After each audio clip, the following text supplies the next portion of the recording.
Hey guys, and welcome back to Mad About Skin. Today is the 1 year anniversary of me first incorporating azelaic acid into my own skincare routine.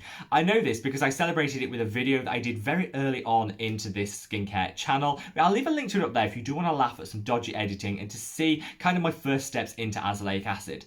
Since then, 12 months have passed, and so I thought it'd be a great time to sit down and share with you guys the update, the results that I've got from my own skin, but also some of the hints, tips and hacks that I've learned along the way from incorporating azelaic acid into my skincare routine. These are the 5 key things I wish I'd known before I started my azelaic acid journey, and hopefully whether you're new to azelaic acid and looking to incorporate it, or maybe it's already a staple in your skincare routine but you want some hints and hacks to get the most out of whichever product you're using, this is definitely the video for you. So let's cut the waffle and jump straight on into it. I guess the best place to start is a quick overview of what is azelaic acid.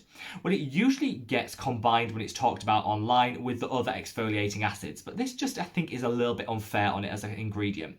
Whilst it will give a very light exfoliation, azelaic acid isn't actually an exfoliating acid in the traditional sense, and the main benefits you get from it are for things other than exfoliation. It's clinically proven to reduce the prevalence of acne-causing bacteria on the skin, which is fantastic if, like me, you suffer from acne, breakouts, congested skin. It'll just keep that acne-causing bacteria in check and minimize any breakouts that you might be seeing. It also helps to suppress pigment formation, so it's fantastic if you're tackling uneven skin tone or hyperpigmentation. It works beautifully alongside such things as tranexamic acid and other pigment correctors to just really take your hyperpigmentation tackling game into the stratosphere.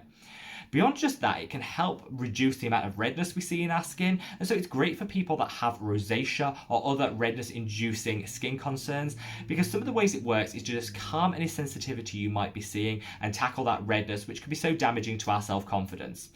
I honestly say it is one of the best ingredients you can include in your skincare routine, and there's an azelaic acid out there for just about everyone. It's all about finding the right formulation for your skin type, but I honestly think as an ingredient it can work for just about everyone. So what are the benefits I've seen from my own skin from using azelaic acid every single day for 12 months? Honestly, I believe the hype. People were telling me how amazing azelaic acid was, and I believed it, but I maybe didn't buy into it fully. I am a total convert. Since using it, I've seen a significant and sustained reduction in the amount of breakouts and acne that I have. I found that the acne I still do get and the spots that I do get tend to heal quicker, and they're less likely to pigment as a result of that healing process.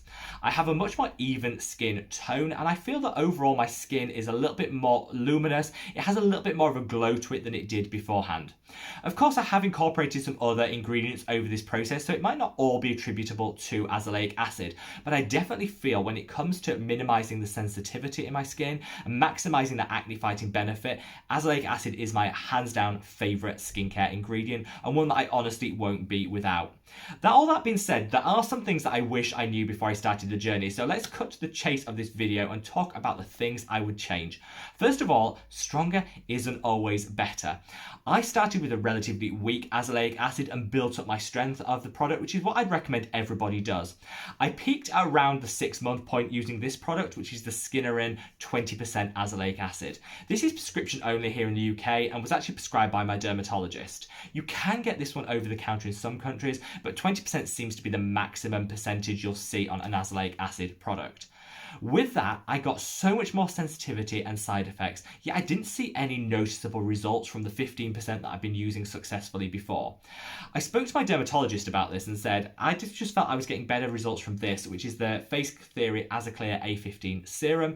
And what would be the reason for that? And she actually said, do you know what, sometimes people don't tolerate the 20% that well, and there's a big jump between the 15% and the 20%.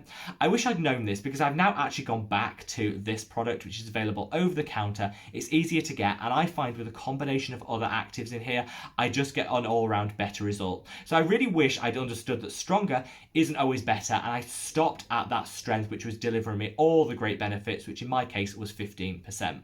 Second of all, I wish I knew you could keep it in the fridge. This goes for a lot of skincare products, but when it comes to azelaic acid, keeping it in the fridge just helps to minimize any of that initial stinging or prickling that you could get from the product.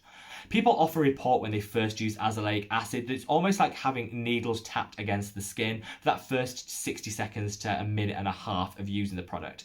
This over time diminishes, and I don't get any of this when I now use whatever product I choose. However, to minimize that at the start, keep the product in the fridge and you'll just find you get so much cooling from that, and that initial stinging and prickling is barely there and noticeable even when you're first new to azelaic acid. My tip number 3 would be to find the right formulation. Now this kind of might seem like a bit of a no-brainer and that we should always do this, but actually when we're so fixated on including an ingredient, we tend to just reach for the most accessible product out there. Azelaic acid, like a lot of ingredients in skincare, can come in gel formulations, cream formulations, serum type products, and finding the right one for your skin type is crucial.